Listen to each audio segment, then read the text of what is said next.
Morning student. आज हम हमारा हिस्ट्री का जो लेसन है effects of the British rule ये कंटिन्यू करने वाले हैं। Consequence of new land revenue system, यानी कि ब्रिटिश गवर्नमेंट ने क्या किया था, new land revenue system India में स्टार्ट की थी। इसके कौन से इफेक्ट इंडिया पर हो गए ये हम आज देखने वाले हैं।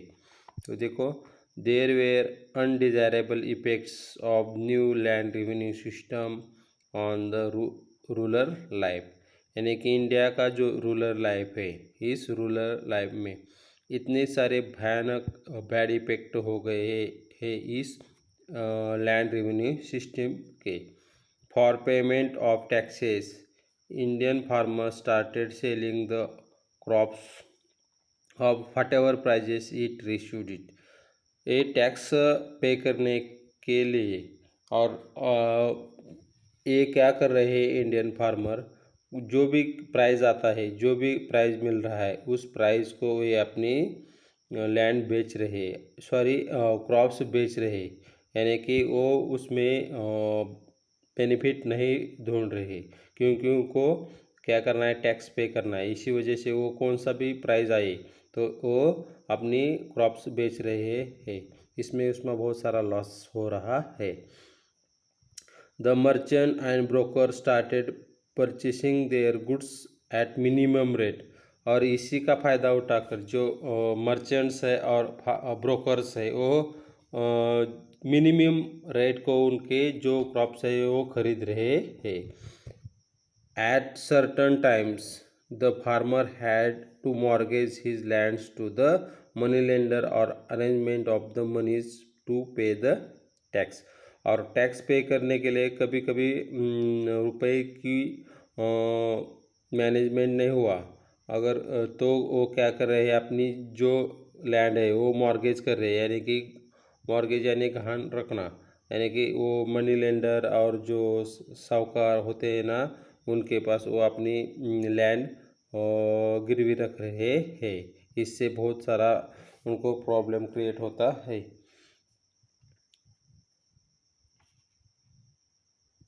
Farmer become bankrupt in case of non repayment of the loan, और उनका जो लोन का रिपेमेंट नहीं हुआ तो फार्मर क्या हो जाते हैं, बैंकक्रप्ट, यानी कि दिवाल, उनके पास कोई कुछ भी नहीं बचता, इसीलिए उनको ज़मीन बेचनी पड़ती है, और ज़मीन बेचने के बाद उनके पास कोई कुछ भी नहीं बनता, इसीलिए वो बैंकक्रप्ट यानी दिवालखोर हो जाते हैं, उनके पास देने के लिए कुछ नहीं बचता।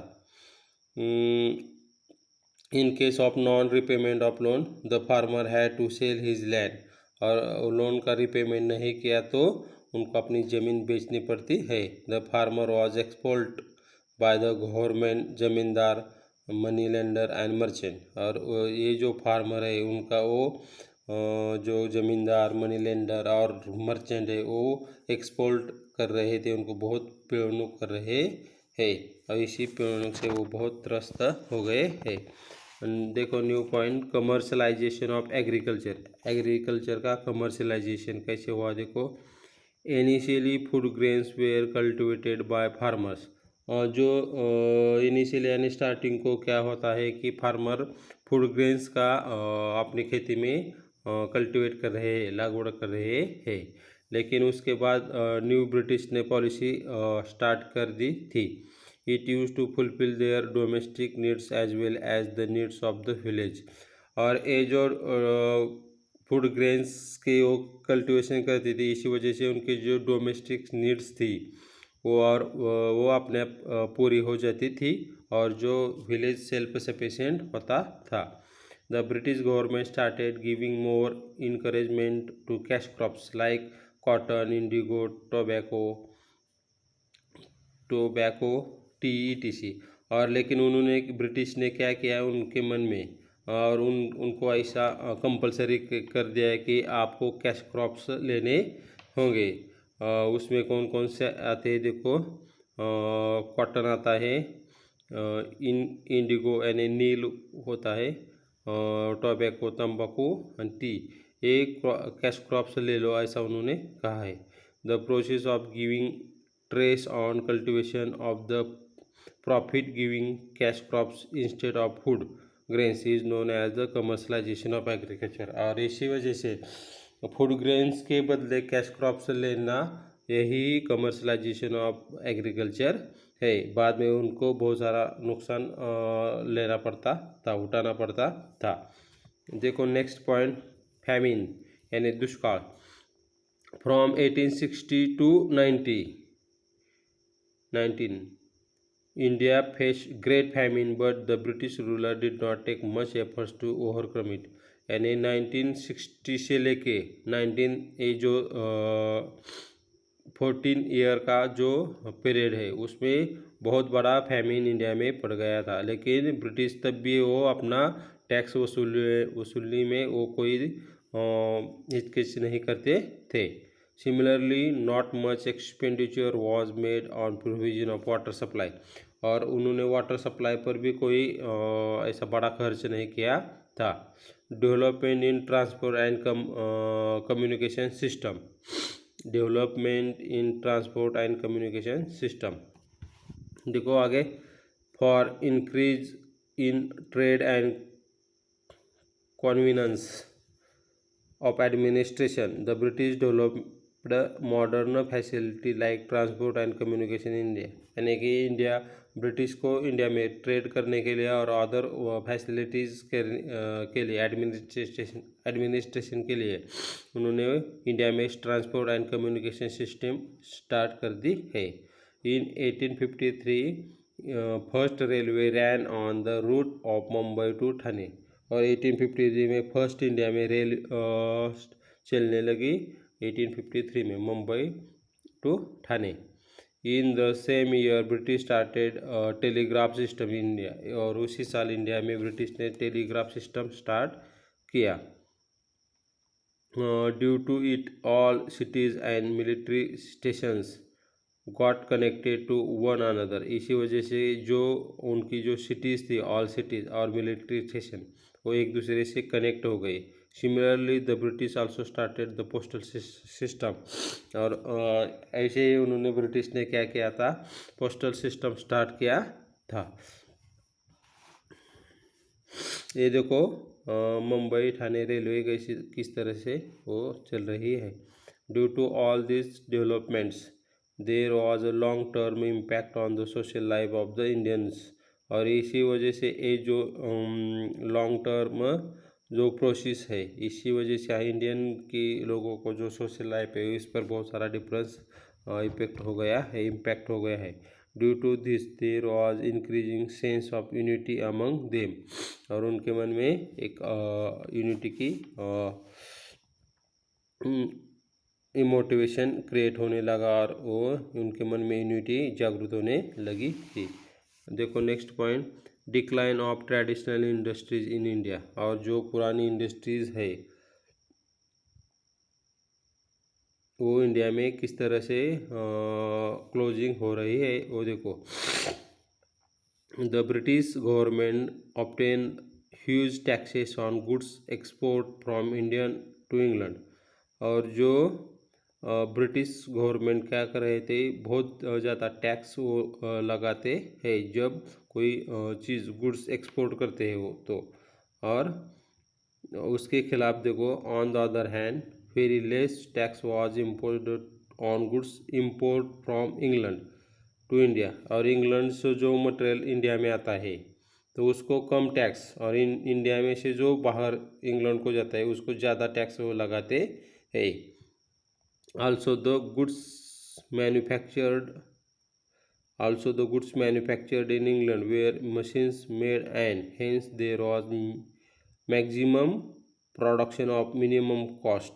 म्हणजे कमीत कमी कीमत में ज़्यादा प्रोडक्शन मिलता था क्योंकि इंग्लैंड में मशीन का इस्तेमाल किया करते थे। To compete with such cheap products was difficult for the Indians artisan.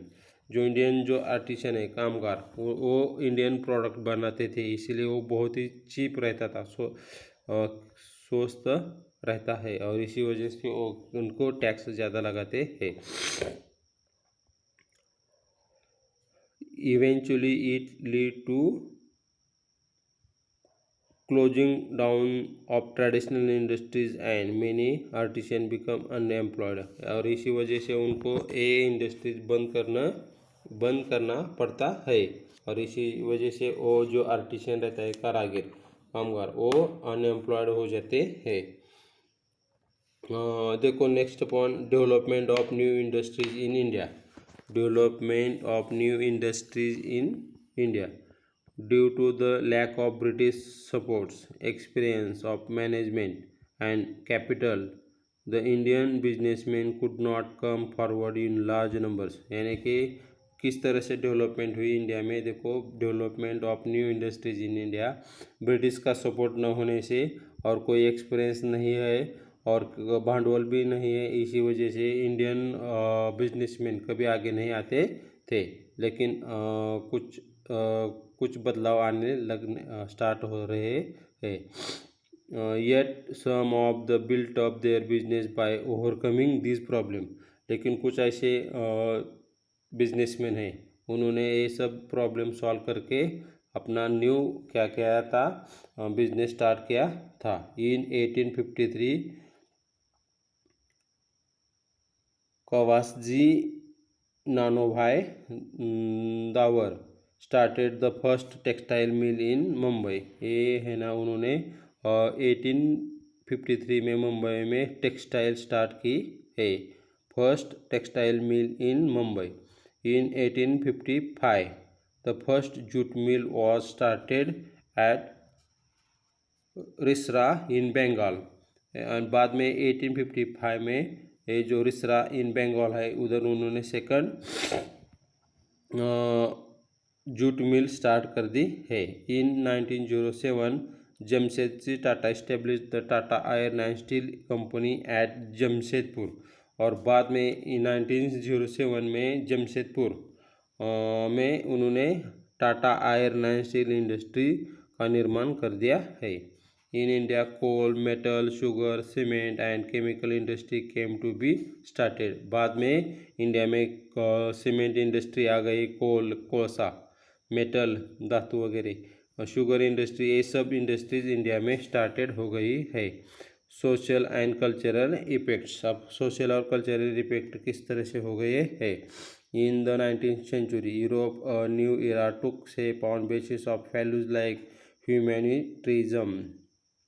Humanitarianism यानी कि मानवतावाद।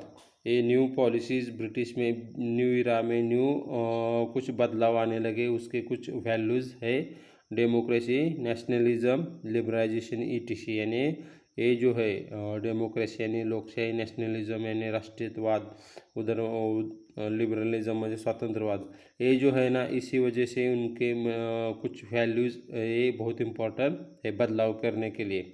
These changes in west lead to obvious repercussions on Indian, यानी कि इंडियन सोसाइटी में, इंडियन समाज में ये इंडियन पीपल के मन को शुद्ध और इंडियन के मन में मोटिवेशन, कुछ बदलाव लाने के लिए बहुत इम्पोर्टेंट थे, और ऐसा वो बदलाव लाना चाहते थे। For carrying out administration the British had the understand the Indian society, और क्योंकि ब्रिटिश को इंडिया में क्या करना चाहता थे, वो एडमिनिस्ट्रेशन करना चाहते थे, इसी वजह से वो क्या करना, वो उनको इंडियन सोसाइटी का कल्चरल वो उनको समझ आना चाहते थे, और इसलिए वो इंडियन कल्चर वो अपना हस्तगत ले करना चाहते थे। For this purpose they started studying, इसीलिए उन्होंने क्या स्टार्ट किया था, tradition, history, literature as well as music, flora, form of India. इसलिए उन्हें इंडिया में एजुकेशन स्टार्ट किया था। उसमें उसका ट्रेडिशन है, हिस्ट्री है, लिटरेचर है, as well as music, flora, fauna, ये भी है। फ्लोरा यानी वनस्पति लाइफ आणि फॉर्मा म्हणजे प्राणी लाइफ, इसी तरह से उन्होंने स्टार्ट किया था।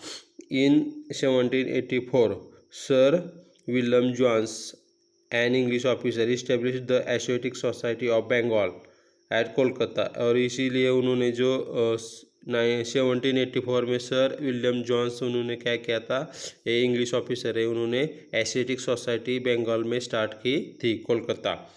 Max Miller, a German thinker, was a devote scholar of Indian religions, language and history. ये जो मैक्स मिलर है वो भी जर्मन स्कॉलर है, वो भी इंडियन लैंग्वेज और रिलीजन के बारे में उनको बहुत अच्छा लगता था। Due to these examples, there arose feelings among newly educated Indians to study Indian religion, history and tradition. और इसलिए वो जो न्यूली स्कॉलर है, न्यूली उनके मन में इंडियन कल्चर और इंडियन रिलीजन, इंडियन ट्रेडिशन के बारे में उन्होंने लिखना स्टार्ट किया, स्टडी करना स्टार्ट किया है। The British introduce many laws in India. British ने बहुत सारे लॉज इंडिया में क्रिएट कर दिए थे। In 1829, Lord Willing Bentinck passed the Sati Provision Act. In 1856, Lord Dalhousie passed the Widow Remarriage Act. यानी कि इंडिया में उन्होंने बहुत सारे बदलाव भी लाए हैं। यानी कि जब लॉर्ड विलियम बेंटिक ने क्या किया था, सती प्रोविजन एक्ट उन्होंने इंडिया में लाया है। और एक लॉर्ड डलहौसी जो है, उन्होंने विडो रीमैरिज एक्ट भी उन्होंने लाया है। ये बहुत अच्छे बदलाव है। These acts were responsible for social reform. ये भी समाज में बदलाव लाने के लिए कुछ अच्छे रूल्स थे। For carrying out administration in India, the British required English educated Indians. और ब्रिटिश को इंडिया में एडमिनिस्ट्रेशन करने के लिए उनको कुछ इंग्लिश लैंग्वेज वाले इंडियंस की ज़रूरत है, इसलिए उन्होंने इंडिया में इंग्लिश का उन्होंने एजुकेशन स्टार्ट कर दिया। According to recommendation of Lord Macaulay in 1935, English education started being imparted in India. और 1853 में उन्होंने इंग्लिश एजुकेशन इंडिया में स्टार्ट कर दिया है, Lord Macaulay. Through new education Indians were introduced to western thoughts, modern reform, science and technology. इसी वजह से ये जो न्यू एजुकेशन सिस्टम है इंडिया में स्टार्ट होने लगी। In 1857 universities were established at Kolkata, Mumbai and Madras. और 1857 में ये यूनिवर्सिटी का निर्माण कर दिया गया है। कौन कौन से टीका? Kolkata, Mumbai and Madras, Chennai. In western educated middle class Indians led the social reform movement in India. और ये जो मिडिल क्लास और जो इंडियंस हैं, उन्होंने अब सोशल रिफॉर्म मूवमेंट में पार्टिसिपेट होना स्टार्ट कर दिया है। ये हमारा लेसन खत्म हुआ। Thank you.